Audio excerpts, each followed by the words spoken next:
ते मगाशी बोलतो ना मी इन्स्टॉलमेंटच्या संदर्भामध्ये अपील केलं जाऊ शकतं का? हे जे 121 आहे ना याच्यामध्ये मी 120 दाखवला मगाशी, 120 नाही 121 मध्ये आहे. 121 मध्ये बघा की हे दिलंय.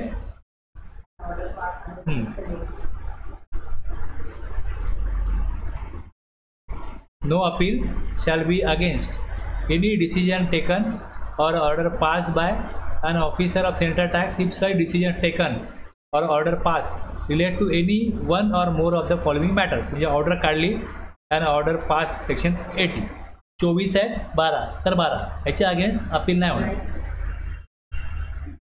दाखवायचं होतं ॲक्च्युली 121 आणि मी दाखवला. हां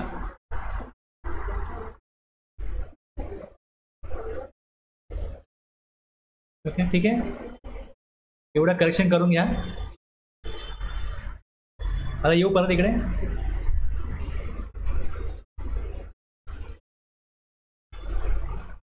रिकव्हरी किती करायची आहे मोबाईल किंवा ईमेल प्रॉपर्टीची. The proper officer shall send a copy of the order of attachment or distraint that is कुठलं आहे DRC 16 to the concern revenue authority transport authority. आता नोंदणी गाडीची कोणाकडे होते RTOकडे, तसं रजिस्टरकडे. आता संबंधित जंगम किंवा स्थावर मालमत्तेवर ताबा ठेवण्यासाठी कुंपण ठेवण्यासाठी संबंधित महसूल प्राधिकरण किंवा परिवहन प्राधिकरण ओके किंवा अशा कोणत्याही प्राधिकरणाला जप्ती किंवा विस्थापनासाठी प्रत PO पाठवेल. म्हणजे जिकडनं तो व्यक्ती दुसरीकडे ट्रान्सफर करू शकतो त्यांना इंटिमेट केलं जाईल की ही ट्रान्सफर करू देऊ नका. रेव्हेन्यू ऑथॉरिटी, ट्रान्सपोर्ट ऑथॉरिटी किंवा or any such authority to place encumbrance on the said movable or immovable property which shall be removed only on the return instruction from the proper office. जोपर्यंत PO त्यांना instruction देत नाही तोपर्यंत त्याच्यावरती काय राहील की ट्रान्सफर करण्यासाठी कंट्रोल राहील गव्हर्नमेंटचा की ट्रान्सफर करू द्यायची नाही त्यांना. Where the property subject to the attachment or distraint under subrule 1 is an immovable property, the order of attachment or distent shall be affixed on the said property and shall remain affixed till the confirmation of sale. He notice आहे ती चिकटवली जाईल, त्या विक्रीची पुष्टी होईपर्यंत चिकटवली जाईल. स्थावर मालमत्ता जप्ती किंवा विघटण्याचे आदेश संबंधित मालमत्तेवर चिकटवले जातील. त्यानंतर movable property the PO shall seize the said property in accordance with the provision chapter 14 म्हणजे इन्स्पेक्शन सर सिरियलच्या आदेशच्या प्रोविजनप्रमाणे the custody of the said property shall either be taken by the PO himself or an officer authorise by him. मालमत्ता जप्त करेल आणि त्याचा ताबा जो आहे एकतर PO स्वतः किंवा त्याने प्राधिकृत केलेला अधिकारी घेईल. द प्रॉपर्टी अटॅच और डिस्टेंट जी त्याने अटकवून ठेवली आहे किंवा अटॅच केली आहे त्याच्यावरती काय होईल लिलाव केला जाईल. Sold through auction including auction for which a notice shall be issued clearly indicating the property to be sold and the purpose of sale. काय उद्देश आहे तर रिकव्हरी अमाऊंट देणं आहे तो व्यक्ती GSTचा आणि त्याच्या रिकव्हरीसाठी हा लिलाव होतोय. जप्त केलेल्या मालमत्तेची विक्री लिलावासह लिलावाद्वारे केली जाईल ज्यासाठी GST DRC 16 फॉर्ममध्ये एक नोटीस जारी केली जाईल ज्यात विक्री करावयाची मालमत्ता आणि विक्रीचा हेतू स्पष्टपणे दर्शवला जाईल. Where the property to be sold is a negotiable instrument or a share in a corporation the proper officer may instead of selling it by public auction sell such instrument or a share through a broker. Share broker through विकले जातील. इथे विकली जाणारी मालमत्ता negotiable instrument किंवा कॉर्पोरेशनमधील हिस्सा असेल तर PO सार्वजनिक लिलावाद्वारे ते विकण्याऐवजी दलालामार्फत असे साधन किंवा शेअर विकू शकतो आणि संबंधित ब्रोकर अशा विक्रीतून मिळणाऱ्या रकमेपैकी बराचसा हिस्सा सरकार जमा करेल.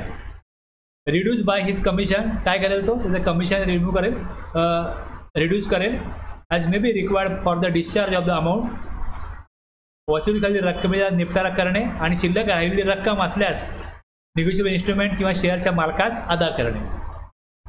रिकव्हरीची अमाऊंट, ब्रोकरेजची अमाऊंट हे सोडून जर अमाऊंट काय उरली तर मग ती त्या डिफॉल्टरला दिली जाईल. The PO may specify the amount of pre-bid deposit to be furnished in the manner specified by such officer to make the bidder eligible. लिलावामध्ये ज्यांना भाग घ्यायचा आहे त्यांच्याकडनं प्रीबिड डिपॉझिटची रक्कम ती घेतली जाईल आणि जो अनसक्सेसफुल बिडर असतील त्यांना ती परत केली जाईल. बाकी 15 दिवसांनी काय होईल, लिलाव होईल, हे पण तसंच आहे. The last day for the submission of the bid or the date of option shall not be 15 days. 15 दिवसाचा कालावधी ठेवला जाईल. आणि यात परत तेच पेरिशेबल किंवा 1000 days जे गुड्स असतील तर इमिजिएट विक्री होईल. अदरवाईज 15 दिवसानंतर काय होईल, त्याचा लिलाव होईल. Where any claim is preferred or any objection is raised with regard to the attachment or distraint to any property on the ground that the property is not liable to such attachment or distraint. आता एखादी property आहे ती जर का attach केली असेल आणि दुसरा एखादा व्यक्ती त्यावरती आपला हक्क दाखवतो की ही तुम्ही अटॅच करू शकत नाही, ज्यावरती माझा दावा आहे, माझा क्लेम आहे. जर कोणत्याही दाव्याला प्राधान्य दिले गेले असेल किंवा अशी मालमत्ता जप्ती किंवा अडथळ्यात जबाबदार नसल्याच्या कारणास्तव कोणत्याही मालमत्तेची जप्ती किंवा अडथळ्या संदर्भात कोणताही आक्षेप घेण्यात असेल तर काय करेल, मग PO इन्व्हेस्टिगेट करेल. The PO shall investigate the claim or objection and may postpone the sale. Sale करायचं आहे, डिपार्टमेंटला काय वाटतं की ही डिफॉल्टरची मालमत्ता आहे, कारवाई सुरू केली तर कोणी जे ऑब्जेक्शन घेतलं ते ऑब्जेक्शन योग्य आहे का अयोग्य आहे याची काय करायला लागेल, मग तपासणी करायला लागेल. The person making the claim or objection must adduce evidence to show that on the date of the order issued under Schedule 1 he had some interest in or was he possession. आक्षेप घेणाऱ्या व्यक्तीने पुरावा दिला पाहिजे की त्याचा काय हक्क आहे त्या मालमत्तेवरती, कशा प्रकारे आहे, ते पुरावे जोडणं आवश्यक आहे. The PO is satisfied that for the reason stated in whereupon investigation the PO satisfied that for the reason stated in the claim or objection such property was not on the set date in the possession of the defaulter. या डेटला sale करणारा त्यावरती attachment आणली ती डिफॉल्टरची property नव्हती. Of any other person on his behalf or that being in the possession of the defaulter on the set date it was in the possession not on the own account or as his own property but on account of or in trust for any other property or partly on his own account and partly on account of some other person. हे कशा प्रकारे जी ताब्यात होता त्याच्यावरती स्वतःच्या खात्यावर किंवा स्वतःच्या मालमत्तेच्या स्वरूपात नाही तर इतर कोणत्याही व्यक्तीच्या कारणास्तव किंवा विश्वासाने किंवा अंशतः त्याच्या स्वतःच्या खात्यात अंशतः इतर व्यक्तीमुळे. दुसऱ्यांनी काय सांगितलं की तुम्ही तुमच्या कंट्रोलमध्ये ठेवा, प्रॉपर्टी माझी आहे, मी तुम्हाला सांगितलं तुमच्या कंट्रोलमध्ये ठेवा, तुम्ही माझ्यासाठी त्याच्यावरती काय ठेवताय, कंट्रोल करताय, पण ॲक्च्युली ओनर मी आहे. तर अशा परिस्थितीत काय होईल, the PO shall make an order releasing the property wholly or to such extent. जर डिफॉल्टरची ओनरशिप नाही आहे, दुसऱ्याच्या वतीने तो ती प्रॉपर्टी धारण करतोय किंवा त्याच्यावरती काहीतरी काम करतोय तर मग ती जप्त केली जाऊ शकत नाही. PO मालमत्तेला पूर्णपणे किंवा योग्य वाटेल तितक्या प्रमाणात जप्ती किंवा अडथळ्यापासून मुक्त करण्याचा आदेश देईल. म्हणजे कायदेशीररित्या ती प्रॉपर्टी जप्त होऊ शकते का, जप्त केली जाऊ शकते का, हे सगळं बघितल्यानंतर जर का तसं शक्य नसेल तर जप्तीचा आदेश काय केला जाईल, मागे घेतला जाईल. जिथे POला समाधान आहे की त्या तारखेपासून ती मालमत्ता थकबाकीदाराच्या ताब्यात होती आणि इतर कोणत्याही व्यक्तीच्या मालकीची नव्हती किंवा त्याच्यासाठी ट्रस्टमध्ये असलेल्या इतर एखाद्या व्यक्तीच्या ताब्यात होती किंवा भाडेकरू किंवा त्याला भाडे देणाऱ्या इतर व्यक्तीच्या ताब्यात होती, PO दावा फेटाळेल आणि निलावाद्वारे विक्रीची प्रक्रिया पुढे नेईल. ओके. जर कोणी ऑब्जेक्शन घेतलं तर ऑब्जेक्शन ग्राह्य धरता येण्यासारखं असेल तर मग ती आदेश मागे होईल, आणि जर तो आदेश जर का ओनरशिप होती रिकव्हरी त्या डिफॉल्टरची तर मग विक्रीची प्रक्रिया पुढे जाईल. तर PO shall issue notice to the successful bidder, लिलाव होईल, आणि जो सक्सेसफुल बिडर असेल त्याला नोटीस दिली जाईल की पेमेंट करा 15 दिवसामध्ये.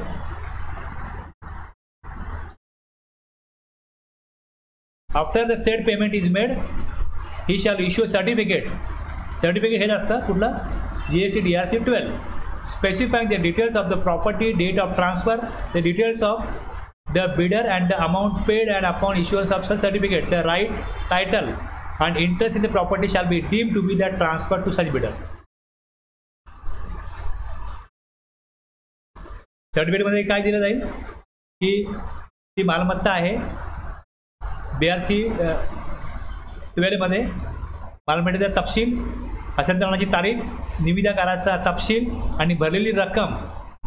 आता हा आदेश घेऊन तो काय करेल, रजिस्टरकडे जाईल आणि तिकडे जाऊन तो कायदेशीर ती जमीन, ती मालमत्ता या नावावरती करून घेऊ शकतो आणि ते ट्रान्सफर होईल. असे प्रमाणे जारी केल्यावर मालमत्तेचे हक्क, मालकी हक्क अशा निविदेकारास हस्तांतरित केले जाईल असे मानले जाईल. Provided that where the highest bid is made by more than one person, one of them is a co-owner of the property, he shall be deemed to the successful bidder. दोघांनी सेम अमाऊंट लावली, दोन व्यक्तींनी, आणि एक जर त्या जागेचा को-ओनर असेल त्या मालमत्तेचा तर मग ते त्याला दिलं जाईल.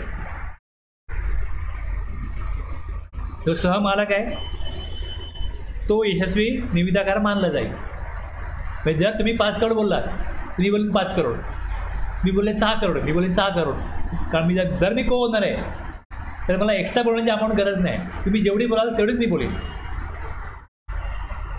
आणि तो हक्क मला दिला जाईल.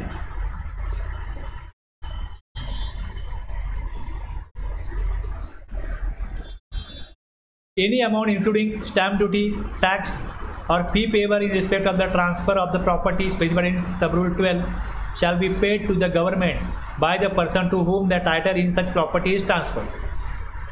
प्रॉपर्टी विकली, 5 करोड त्याकडनं घेतले, त्याच्या नावे करण्याचा जो काय खर्च आहे तो गव्हर्नमेंट नाही करणार, त्या व्यक्तीने करायचा. त्याला ते डॉक्युमेंट दिलं, गव्हर्नमेंटचं काम संपलं. तर तुझ्या नावावरती करून घ्यायला जे काय पुढचे कायदेशीर सोपस्कार आहेत आणि खर्च आहे त्याला त्यांनी करायचं. मुद्रांक शुल्क, कर किंवा देय शुल्कासह कोणतीही रक्कम अशा मालमत्तेतील मालकी हक्क हस्तांतरित केलेल्या व्यक्तीने शासनात अदा करावी. ते वेगळं खातं आहे, तिकडे जाऊन त्याला ती प्रोसिजर करायला लागेल, ती अमाऊंट इथे भरायला लागेल. काय काय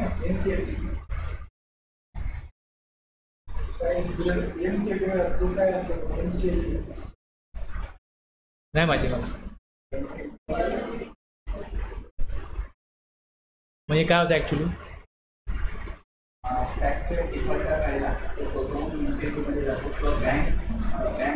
हां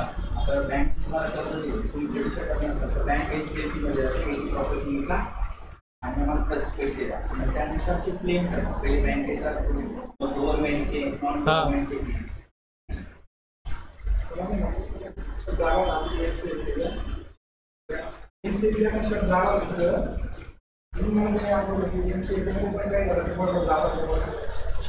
एखादं तुमचं टॅक्सचं एक्झॅक्ट अमाऊंट दिलेली असेल तर तुम्ही काय माहिती फिक्स करायचं. गेला एक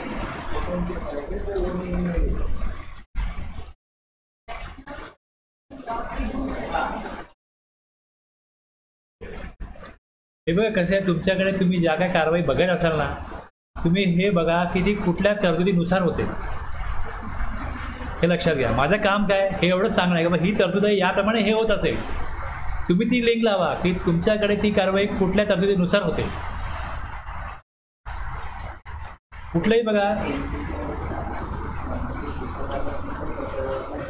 तरतुदीच्या अधीन राहूनच काम व्हायचं आहे ना, तुम्हाला एवढं तर क्लिअर आहे ना.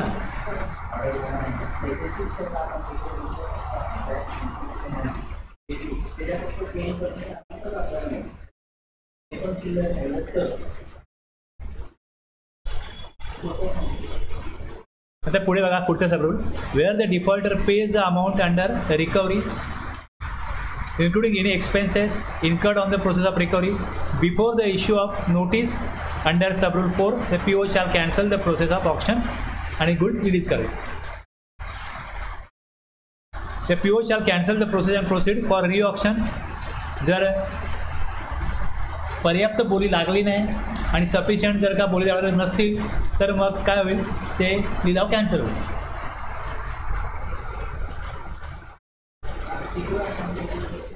आता काय असं काही दिलेलं नाही, असं तर काही दिलेलं नाही.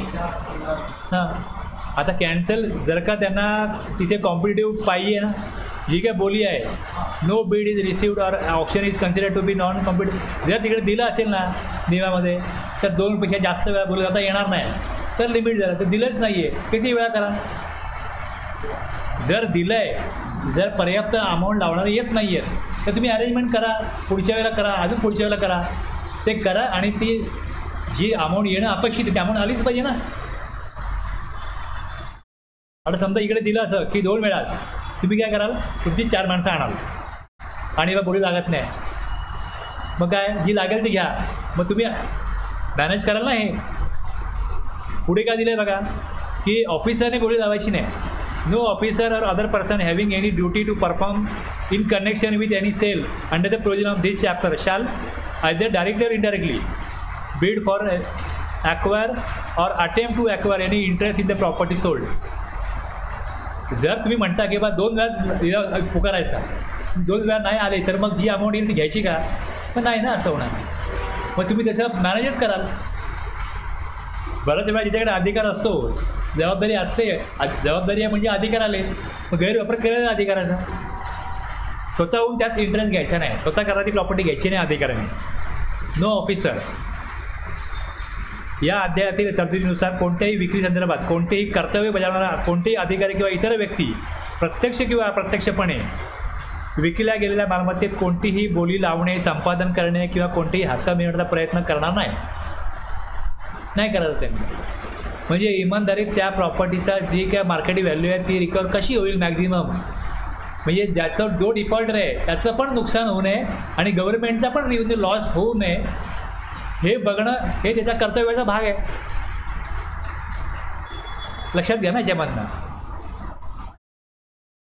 का इथे गव्हर्नमेंटला आनंद होत नाही एखाद्याची अशा प्रकारे मालमत्ता विक्रीला काढून, पण काही इलाज नाही आहे. दया दाखवली एकांवरती, मग सगळ्यावर दाखवायला लागेल, मग टॅक्स रिकव्हरी होणारच नाही. मग त्याचं पण नुकसान होऊ नये याची काळजी घेणं हे गव्हर्नमेंटचं काम आहे. मग प्रॉपर बोली लागत नाही तर परत तुम्ही ऑप्शन करा, मग परत किती वेळा करा, तोपर्यंत करा जोपर्यंत त्याची मार्केट व्हॅल्यू येत नाही. No sale under the rules under the provision of this chapter shall take place on a Sunday or other general holidays. म्हणजे जिकडे जेव्हा विक्री रविवारी किंवा शासनाने मान्यता दिलेल्या इतर सामान्य सुट्टीच्या दिवशी किंवा ज्या दिवशी विक्री होणार नाही त्या भागासाठी सुट्टी म्हणून शासनाने अधिसूचित केलेल्या कोणत्याही दिवशी विक्री केली जाणार नाही. आता पोलिसांकडनं मदत घ्या. PO आपली कर्तव्य पार पाडता असताना ती मदत संबंधित पोलीस ठाण्याच्या प्रभारी अधिकाऱ्याकडून मागू शकतो आणि अशी मदत देण्यासाठी प्रभारी अधिकारी पुरेशा संख्येने पोलिसी अधिकाऱ्यांची नेमणूक करेल. आहे आता हा इंटरनल व्यवहार आहे. किंवा कुठल्या फॉर्ममध्ये त्यांना सांगायचं, हे दोन्ही डिपार्टमेंट ती गव्हर्नमेंटचीच आहेत ना. लक्षात घ्या, इथे ते येणार नाही, हे कुठे पोळाला दिसणार नाही की अरे पोलिसांना सांगितलं आहे की या मदत करा, 10 माणसं पाठवा, 20 माणसं पाठवा, असं काय इकडे तशी काय प्रोसिजर नाही.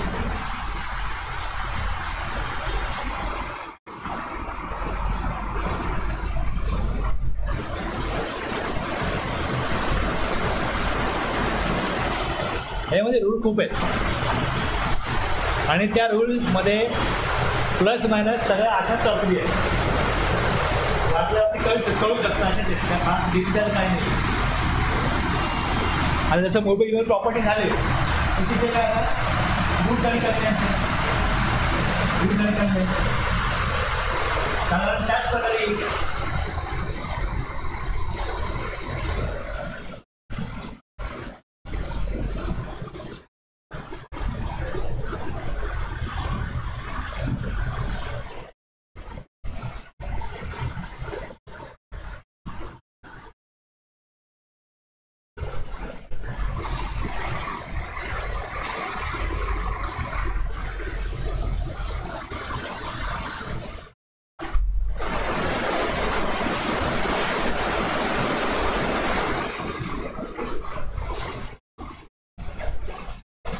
थांबू ना, आवाज तुमच्यापर्यंत येत नाही, मला खूप जोरात.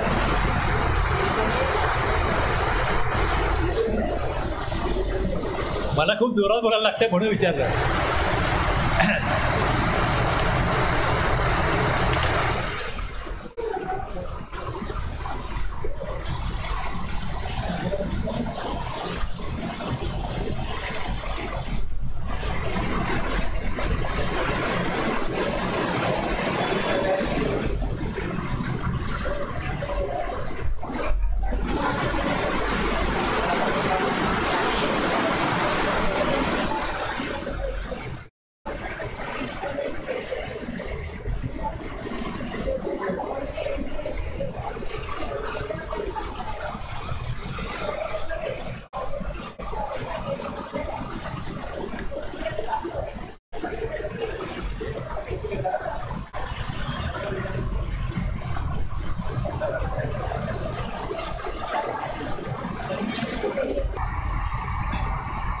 आता हा रूल 154 बघा. Disposal of proceeds of sale of goods conveyance. आता जर का गुड्स किंवा वाहन जर विकलं, मुवेबल किंवा immovable property, for the recovery of dues from a defaulter or for recovery of penalty payable under section 129(3) shall, जी काही विक्री केली जाते. मी तुम्हाला मगाशी बोललो ना की समजा आता 5 लाखाची रिकव्हरी आहे आणि जर वस्तू 7 लाखाची 10 लाखाची आहे, तर ती अखंड वस्तू असेल तर संपूर्ण विकायला लागेल ना. तर इथे काय दिलं आहे, पहिल्यांदा काय करा, जर विक्री झाली पहिल्यांदा be appropriated against the administrative cost of the recovery process. विक्रीला खर्च किती आला, समजा ह्या संपूर्ण प्रोसेसला विक्री करायला समजा खर्च आला 50,000.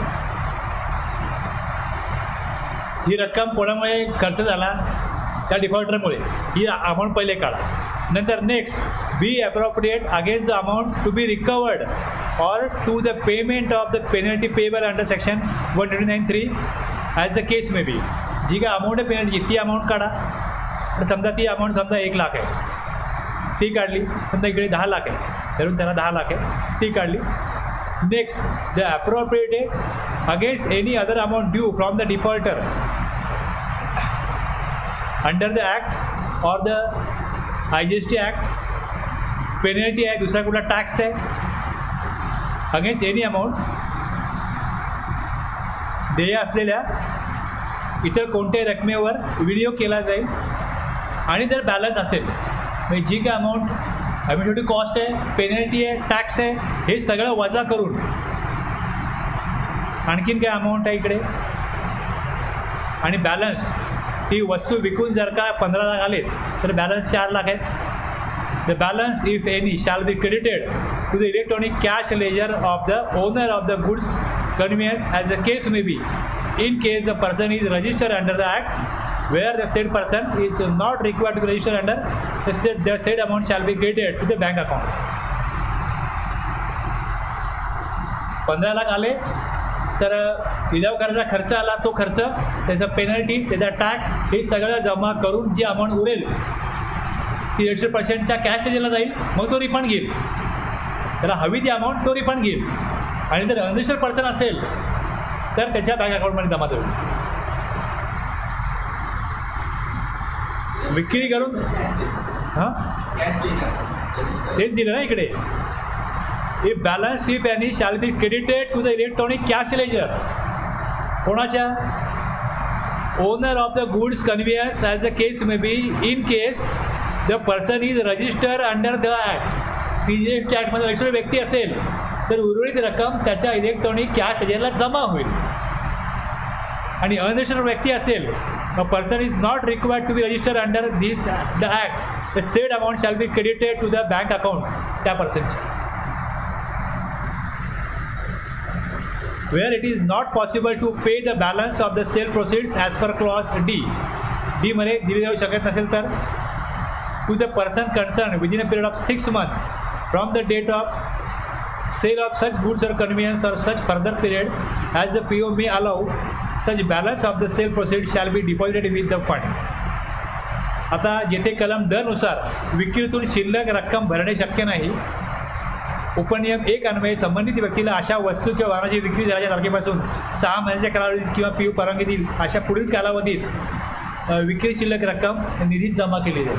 आता जी अमाऊंट विक्रीतून येते ती कोणाला देणं आहे, तर त्या पर्सनला देणं आहे तर त्याला दिली जाईल. अदरवाईज ती जर समजा 12% अमाऊंट होती आणि मी 18% टॅक्स कलेक्ट केला, ओके, आणि माझ्यावर रिकव्हरी आली 6% अमाऊंट जमा करा, मी नाही भरली, बरोबर आहे, मी ती नाही भरली अमाऊंट, माझ्याकडे रिकव्हरी आली, भरली अमाऊंट.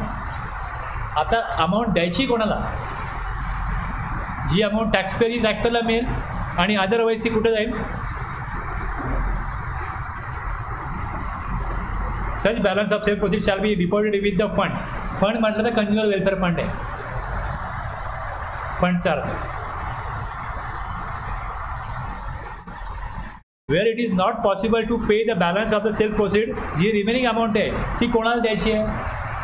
रिक्वेस्ट ज्यावरती काढली त्याला द्यायची आहे. जर तसं शक्य नसेल तर मग date of sale of such goods or conveyance or such further period as a PO may allow such balance of self proceed shall be deposited with the fund. Deposit करा फंडमध्ये. जी सेल्फ प्रोसीड आहे ती unregistered पर्सनची असेल किंवा unregistered पर्सनची असेल किंवा त्यांची नसेल तर मग कंझ्युमर वेलफेअर फंडमध्ये जाईल. त्याची आहे त्याला मिळेल.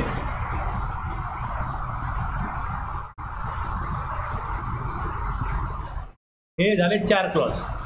आता 5वा sub clause, recovery as arrears of the land revenue.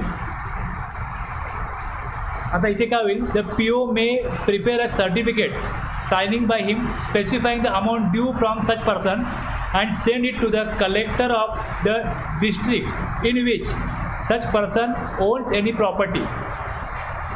तुमची प्रॉपर्टी तुमच्या गावाला कुठे असेल आणि तुमच्या बाबतीत रिकव्हरी प्रोसेस चालू झाली तर काय केलं जाईल? अशा व्यक्तीकडून देय रक्कम स्पेसिफाय करणारे त्याची स्वाक्षरी असलेले प्रमाणपत्र तयार करण्यात येईल आणि ती अशा व्यक्तीच्या मालकीची कोणती मालमत्ता ज्या जिल्ह्यात आहे किंवा अशी व्यक्ती ज्या जिल्ह्यात राहते किंवा तिथे धंदा करते त्या जिल्ह्याच्या जिल्हाधिकाऱ्याकडे किंवा शासनाने प्राधिकृत केलेल्या कोणत्याही अधिकाऱ्याकडे पाठवता येईल आणि उक्त जिल्हाधिकारी आणि उक्त अधिकारी असे प्रमाणपत्र मिळाल्यावर अशा व्यक्तीकडून जणू काही ती जमीन महसुलाची थकबाकी होती असे समजून त्याप्रमाणे स्पेसिफाय केलेली रक्कम वसूल करण्याची कार्यवाही करेल. सर्टिफिकेट बनतं DRC 18. DRC 18 कसं आहे?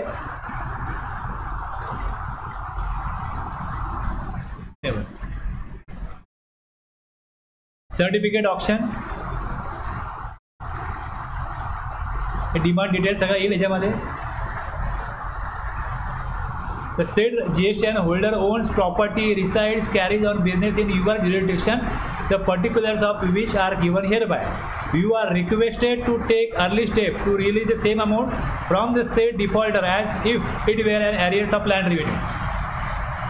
म्हणजे इथली रिकव्हरी करायची आहे, त्यांना सांगितलं की ती लँड रेव्हेन्यूची थकबाकी आहे त्याप्रमाणे रिकव्हरी करा.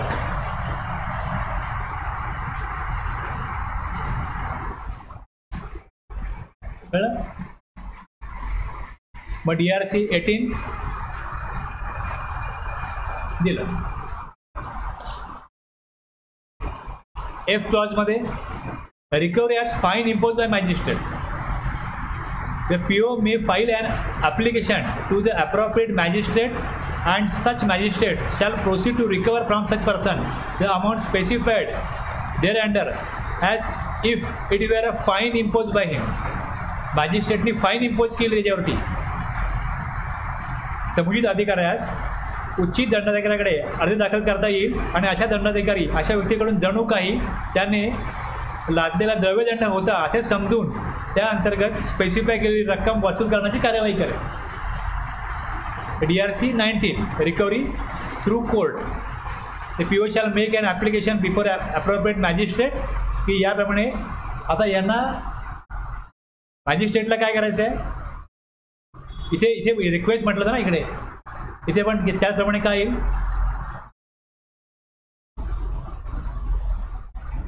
Application to the magistrate.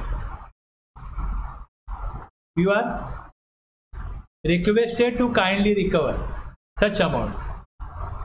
कशा प्रकारे? If it were a fine impose by magistrate, जर मॅजिस्ट्रेटने जर कुठली फाईन लावली त्याची रिकव्हरी ज्याप्रमाणे होते त्याप्रमाणे हा जो का डिफॉल्ट आहे यातली जी रिकव्हरी अमाऊंट आहे ती तुम्ही फाईन असल्याप्रमाणे रिकवर करा, त्याप्रमाणे कारवाई होईल ती.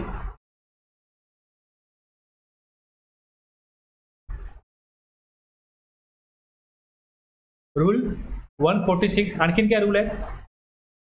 157 आणि 160. Where any amount is payable to the defaulter in the execution of a decree of a civil court or the payment of money or for sale in the enforcement of a mortgage or charge. येथे दिवाणी न्यायालयाच्या आदेशाच्या अंमलबजावणीत थकबाकीला पैसे भरण्यासाठी किंवा तारण किंवा शुल्काच्या अंमलबजावणीत विक्रीसाठी देय असलेल्या कोणती रक्कम देय असते तिकडून देय आहे.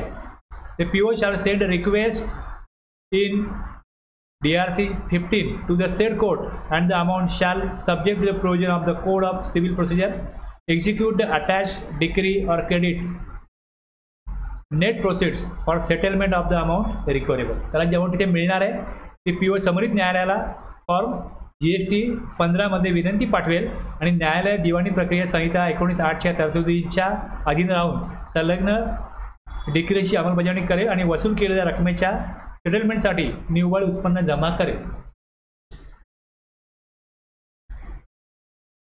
जर मी तुमची हमी घेतली म्हणजे श्युअरिटी, तर रिकव्हरी फ्रॉम श्युअरिटी आहे.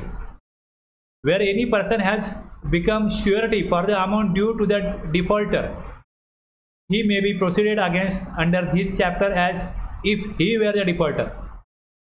जर तुम्ही काय अमाऊंट देणं लागत असाल तर तुम्ही दिली नाही, मी देईन, मग माझ्याकडनं वसूल केली जाईल. जो श्युअरिटी त्यांनी घेतली आहे त्याच्याकडनं वसूल केली जाईल.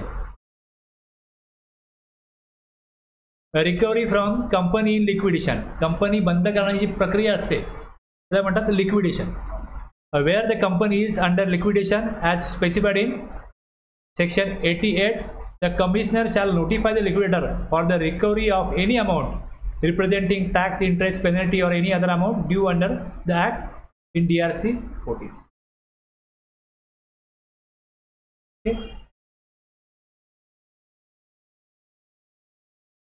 कंपनी बंद होत असताना कशा प्रकारे कंपनीची देणी द्यायची आहे, कशा प्रकारे कंपनी बंद करायची आहे याच्याकरता लिक्विडेटर नेमला जातो आणि मग तो त्या कंपनीची जी काय देणी असेल ती एक ठराविक त्या कायद्यानुसार दिली जाते, तर त्याला हे पाठवलं जाईल DRC 24. इथे आपलं पुढे आता आलं recovery of amount specified in bond, where the terms of any bond or other instrument executed under this act.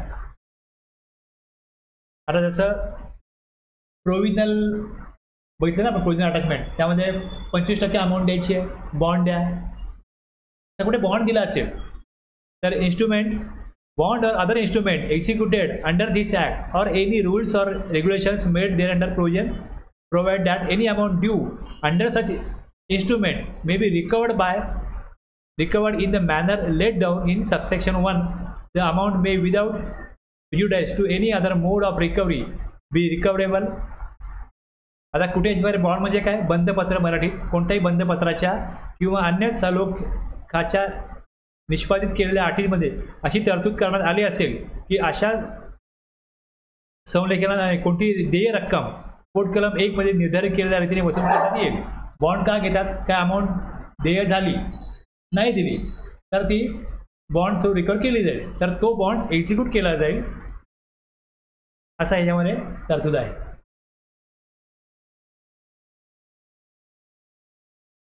(1903)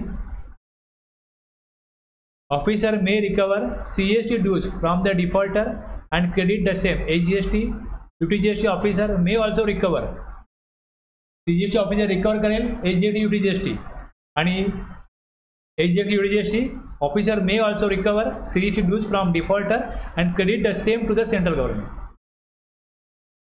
Where any amount of tax, interest or penalty is payable by a person to the government under any of the provision of this act or the rules made thereunder and which remains unpaid, the PO of state tax or union territory tax during the course of recovery of set म्हणजे इथे जे जो अधिकार आहे की एका ॲक्टमध्ये दुसऱ्या ॲक्टची पण रिकव्हरी करता येईल तोच यात दिलेला आहे.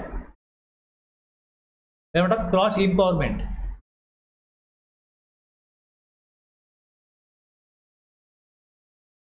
दोन्ही कडची वसुली करायची, एकाच ॲक्टची नाही करायची. आणि समजा आता 10 लाखाची वसुली करायची, ओके. आता यातनं जर का 5 लाख रिकवर झाले तर काय कराल,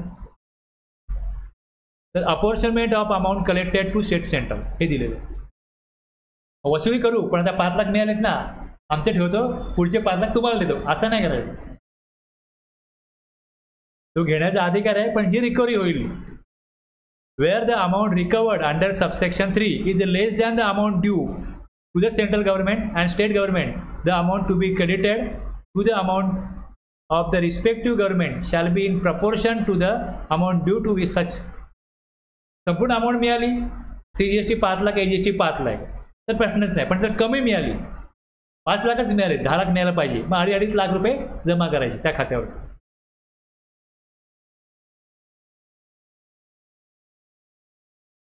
आणखीन काय म्हटलं एक्सप्लेनमध्ये, for the purpose of this section the word person shall include distinct person as referred to in 25(4)(5).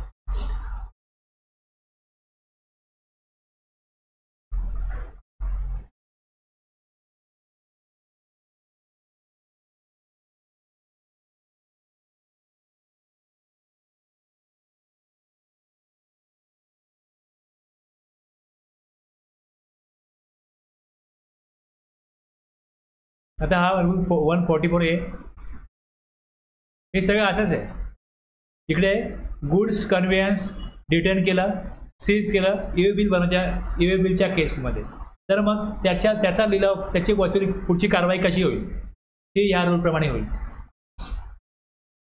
एक बघा, एक प्रोव्हिजन आहे सेक्शन 68 रूल 138 EV बिल, त्याला पेनल्टी बघितली आपण आणि ती पेनल्टी लावली, पेनल्टी नाही दिली तर मग रिकव्हरी आहे. तर हे रिकव्हरीचं बघतो आपण. आता रिकव्हरी कशामध्ये आहे, 144A मध्ये. सगळे त्याच प्रकारे प्रिपेअर करा, इन्व्हेंटरी, इस्टिमेट मार्केट व्हॅल्यू काढा, मग sale through option, e option, मग त्याला डिक्लेरेशन करा, त्यामध्ये इश्यू करा तो फॉर्म. मग पुढे जाऊन लास्ट डेट कधी असेल 15 दिवस, प्रीपेड डिपॉझिट घ्या, नोटीस टू सक्सेसफुल बिडर द्या, ट्रान्सफर ऑफ पोझेशन ओनरशिप कशा प्रकारे होईल तो फॉर्म येईल त्याने पेमेंट केल्यानंतर. जर ई ऑप्शन सफिशियंट, जर का अमाऊंट योग्य बोली लागली नाही तर ई ऑप्शन. स्टे कधी केला जाऊ शकतो, जर नोटीस काढण्यापूर्वी जर अमाऊंट पे केली तर where an appeal has been filed by the person under the provision of subsection 1 read with section 1076, the proceeds for recovery of penalty by sale of goods or conveyance detained or seized in transit under this rule shall be deemed to be state. Okay.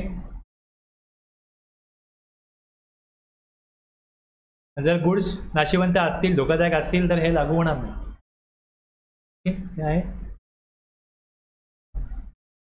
हे बघितलं आपण. Tax to be first charge. आता notwithstanding anything to the contrary content in any law for the time being in force.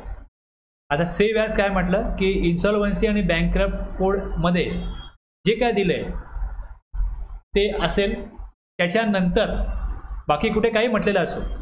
Save व्याजचा अर्थ काय असतो, तिकडे specify केलं आहे ते पहिले, त्यानंतर बाकी कुठे काय म्हटलं असेल तर त्याला इथे जे म्हटलंय ते त्याच्यावरती ओव्हरराइड होईल. काय होईल, any amount payable by a taxable person or any other person on account of tax, interest or penalty which he is liable to pay to the government shall be first charge on the property of such taxable person or such person. जीएसटीला charge पहिला राहील, मग बाकी इतर. पण जर save as otherwise provided in the insolvency आणि bankrupt कोडमध्ये जर दिलाय तो पहिले, मग जीएसटीचा येईल. तिकडे काय स्पेसिफिक असेल तर त्याला पहिलं प्राधान्य राहील.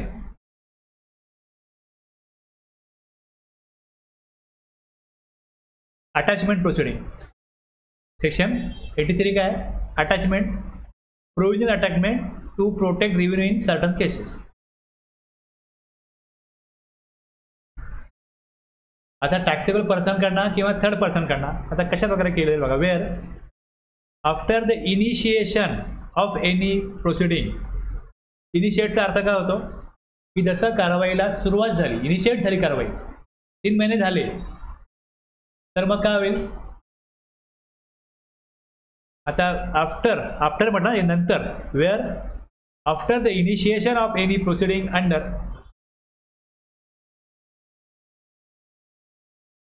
एक असेसमेंट, दुसरा इन्स्पेक्शन, सर्च, सीजर, अरेस्ट आणि डिमांड रिकव्हरी.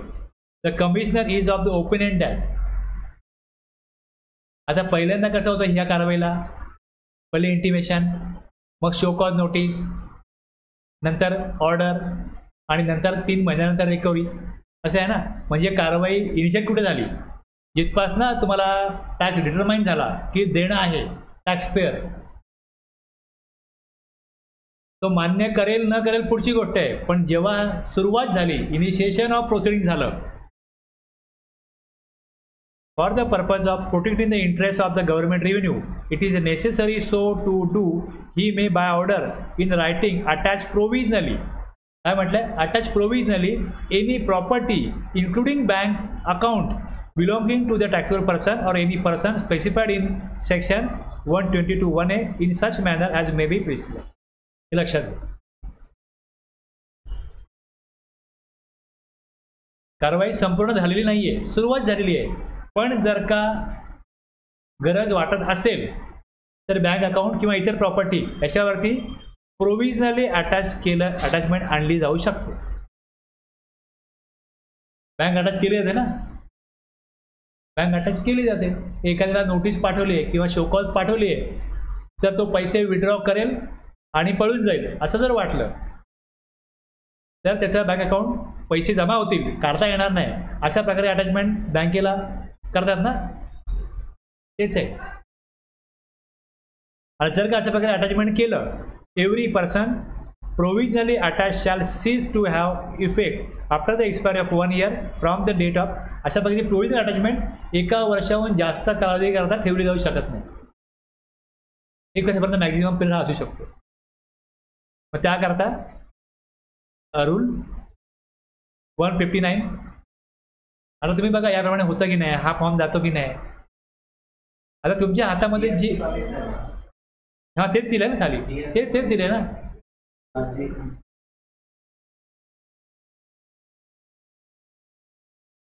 आता तुम्ही क्रॉस चेक करू शकता, कळलं का. मी तुम्हाला लिगल ॲडवाईस देत नाही आहे, लक्षात घ्या. मी तुम्हाला काय सांगतोय बा, हा ॲक्ट आहे, हा रूल आहे, इथे हे बघा.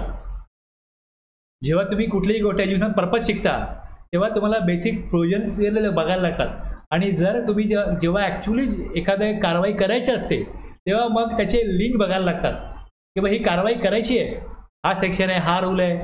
मग कुठं नोटिफिकेशन आहे का, कुठली अमनेस्टी स्कीम आली होती का त्या कालावधीमध्ये, कुठली गव्हर्नमेंटनी सूट दिली होती का, कुठलं एक्झाम्शन तेव्हा लागू होतं का, हे सगळं विचारात घेऊन ती नोटीस काढली तर त्या नोटीसला अर्थ आहे.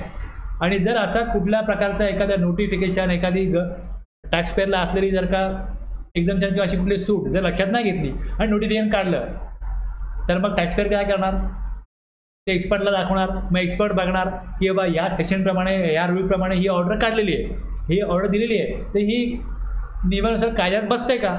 मग तो सांगणार की बा या प्रकारे इथे एक्झाम्शन होतं. मग डिपार्टमेंटच्या कारवाईला अर्थ काय, लक्षात घ्या. आता तुम्हाला जेव्हा जेव्हा हे दिसत जाईल बा हां तुम्ही क्रॉस चेक करा की हा सेक्शन आहे, हा रूल आहे, याप्रमाणे हे चाललंय. बाकी इतर पहिले जसं अभ्यासच जाल मग तुमचा याच्यामधलं काय होईल, अभ्यासाची तुमची खोली वाढत जाईल, तुमचा जो डेप्थ आहे आपला अंडरस्टँडिंग तो वाढत जाईल. मी तुम्हाला काय करतोय, बेसिक अंडरस्टँडिंग तुम्हाला प्रोव्हाइड करतोय की बा हे इकडनं आहे, हे आहे की नाही बघा. मी जे काय बोलतोय ते सगळं 100% खरं आहे असं तुम्हाला मानण्याची गरज नाही, हे लक्षात घ्या. तुम्ही क्रॉस चेक करा, बरोबर चाललंय की नाही चाललंय. जे बरोबर चाललंय तुम्हाला पकडायचं आहे. मी जे बोलतोय एखादी प्रोजेक्ट मी चुकीची सांगू पण शकतो, नॉट नेसेसरी की मी सगळं परफेक्ट सांगेन. एखाद्या माझा रेफरन्स चुकू शकतो, माझं एखादी माहिती चुकू शकते, समजलं ना काय.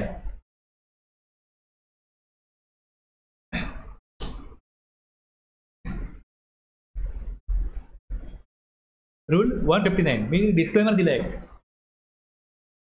मला कोणी काय विचारतं मी काय सांगतो, माझ्याकडे ही माहिती आहे, मी काय लिगल ॲडवायझर नाही कोणाचा की मी त्या लेवलला अभ्यास करतो. माझ्याकडे 4 लोक आहेत, सगळं अभ्यास ठेवा.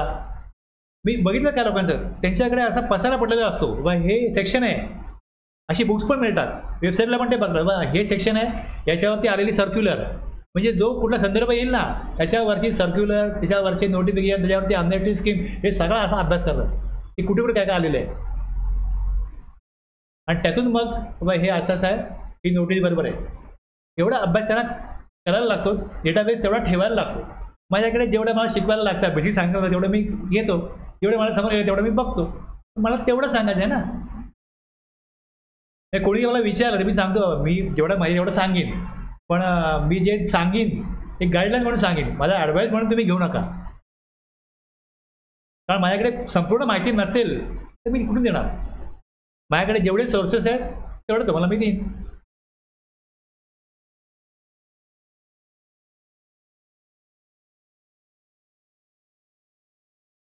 Order for provisional attachment of property where the commissioner decides to attach any property including bank account. Provision 83 प्रमाणे he shall pass an order DRC 22 to that effect mentioning therein the details of property which is attached.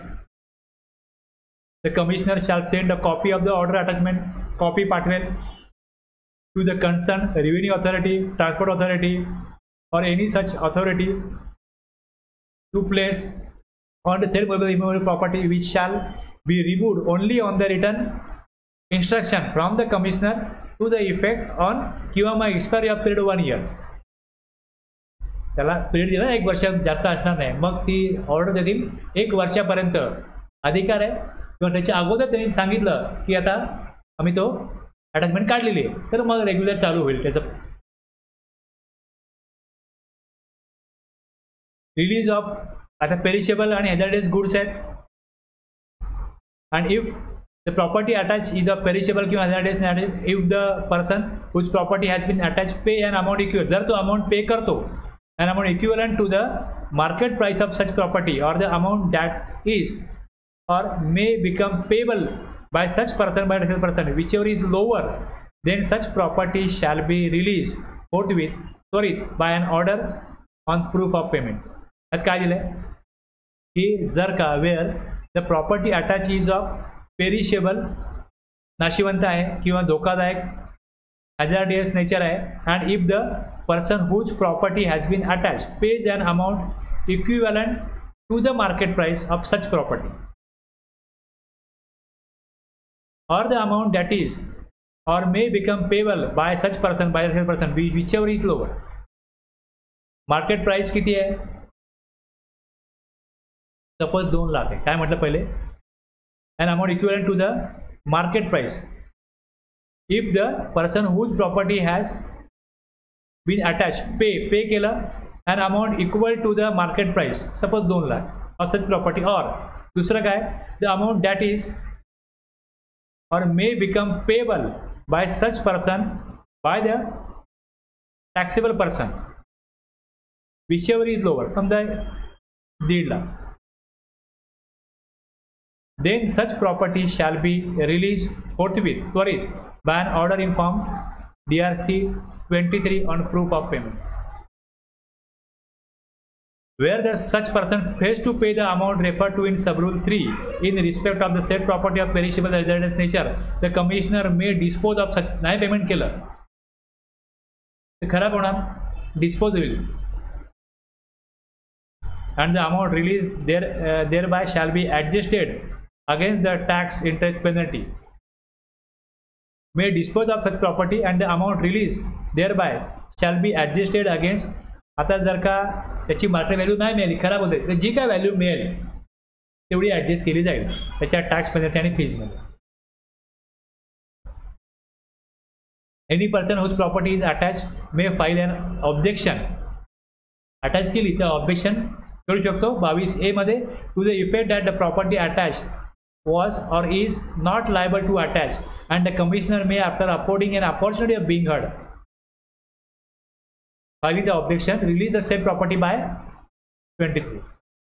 And the commissioner may upon being satisfied that the property was or is no longer liable for attachment release such property by issuing DRC 20.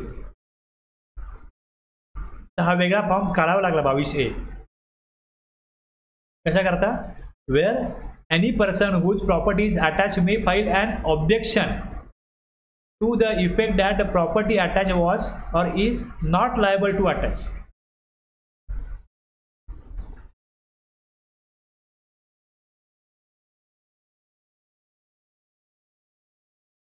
And release of property when objections are sustainable. The commissioner may upon being satisfied that the person was or so no longer no longer liable for attachment release such property by issuing an order. तुम्ही हे जरा काढून बघाल ना इकडचं, मग तुम्हाला idea येते. हे जे फॉर्म काढून बघा, तुम्ही बघितले असतील रेलमध्ये तर ते रेफर करा, अदरवाईज तुम्ही ॲटलिस्ट हे फॉर्म तरी बघा. त्यातनं आयडिया येते की काय जब दिलेलं आहे. हे बघा, restoration of प्रोव्हिजनली attach property bank account हे दिलेलं आहे. Bank office, financial institution, immovable property register authority कोणाला पाठवायचं आहे त्याकरता दिलेलं आहे. हे सगळं रूलमध्ये आपण वाचतो.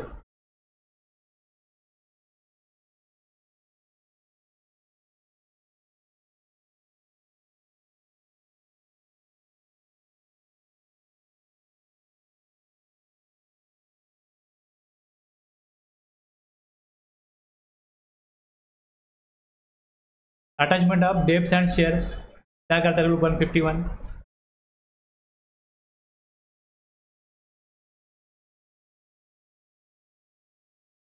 कोर्ट किंवा पब्लिक ऑफिसर रूल 152. पार्टनरशिपसाठी 153. हे सगळे वाचून कळण्यासारखे आहेत. आता हा लास्ट सेक्शन आहे, continuation and validation of certain recovery proceedings.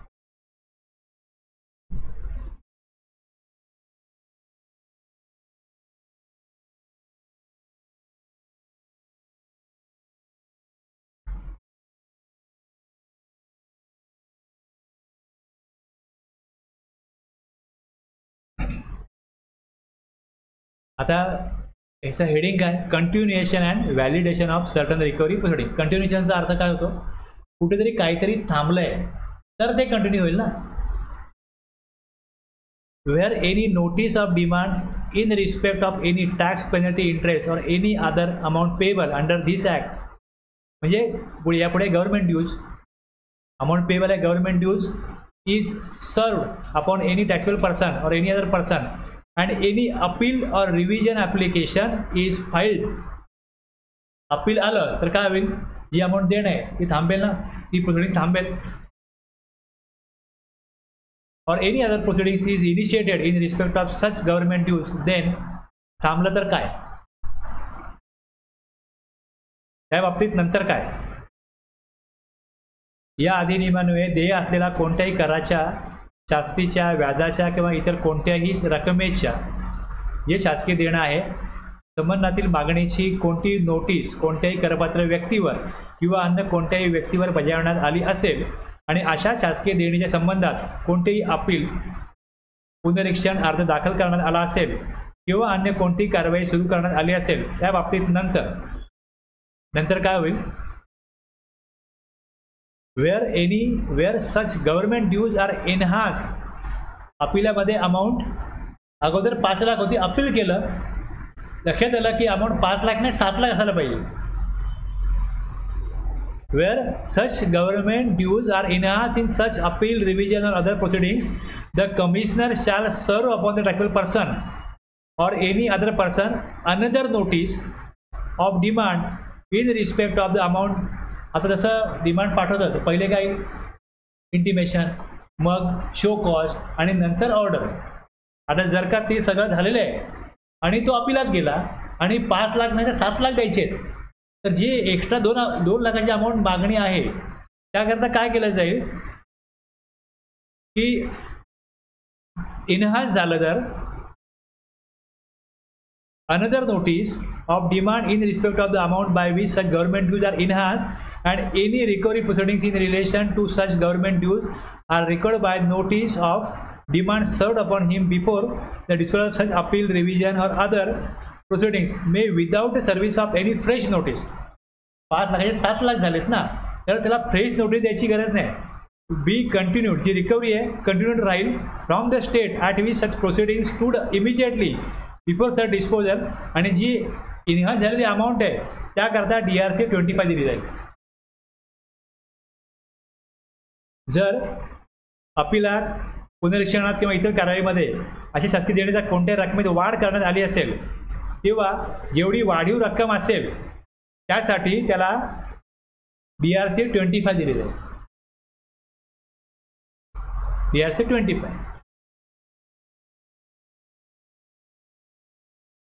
Demand order number, reference number,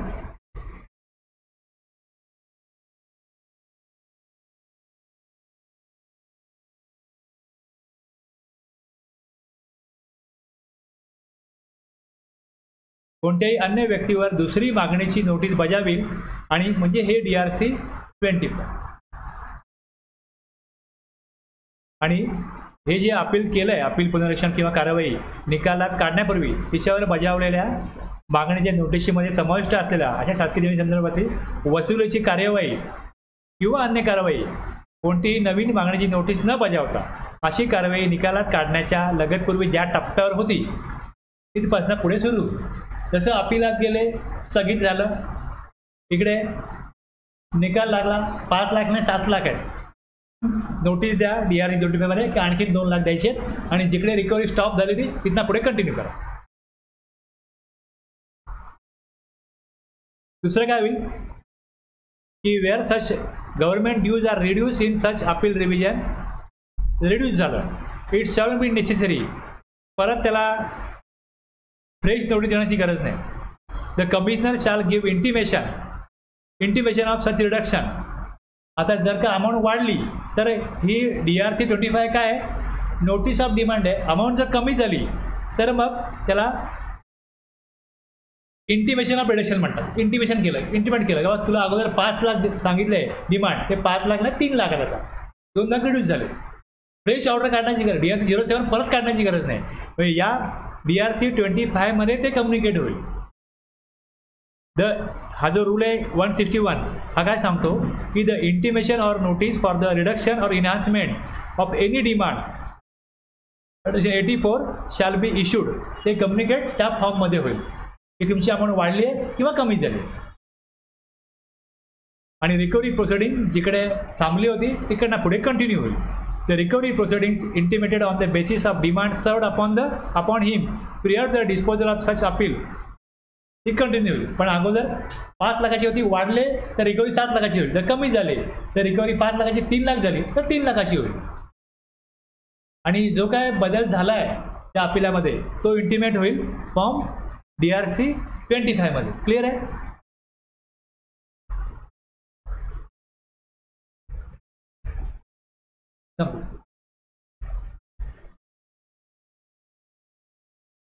recovery इकडे संपलं. तुम्ही जसं याचा अभ्यास कराल, स्टडी कराल ना तर तुम्हाला यातले बारकावे कळत जातील. आता जेवढा वेळ आपल्याकडे उपलब्ध आहे, बाबा हे मला 30 क्लासमध्ये संपवायचं आहे, अशा ह्यांनी म्हणजे 60 तास 65 तास जे काय आपण वेळ घेतो, 1 तास मी घेत नाही, 1 तास 10 मिनटं घेतो, कधी 1 तास 12 मिनटं घेतो, यातून जो काय 4 महिन्यात संपलं पाहिजे. त्यामुळे काय होतं केव्हा मला असं वाटतं थोडं जास्त बोललं पाहिजे होतं, पण नाही होत तसं. आणि मी हेही बघितलं की जे ॲग्नर असतात ना त्यांचा पण फार पेशंट नसतात की बा आम्ही करतोय ऑलरेडी काम, थोडंफार आम्हाला कळलं हा सेक्शन आहे, हा रूल आहे, हा फॉर्म बघू आम्ही आमचं. त्याप्रमाणे मग ते मी ठरवलं बा ठीक आहे बा ह्यांना उपयोग होतोय ना, तेवढा वेळ आहे त्यात हे संपलं पाहिजे. त्या हिशोबाने केव्हा कोणी इंटरेस्ट दाखवला थोडं एक्स्ट्रा बोलतो, पण केव्हा मलाही वेळ बघायला लागतो, मग ते आटपतं घ्यायला लागतं. माझं लक्ष असं घड्याळाकडे व किती वेळ चालला आहे, इलाज नाही त्याला काय. ठीक आहे, थांबूया इथे.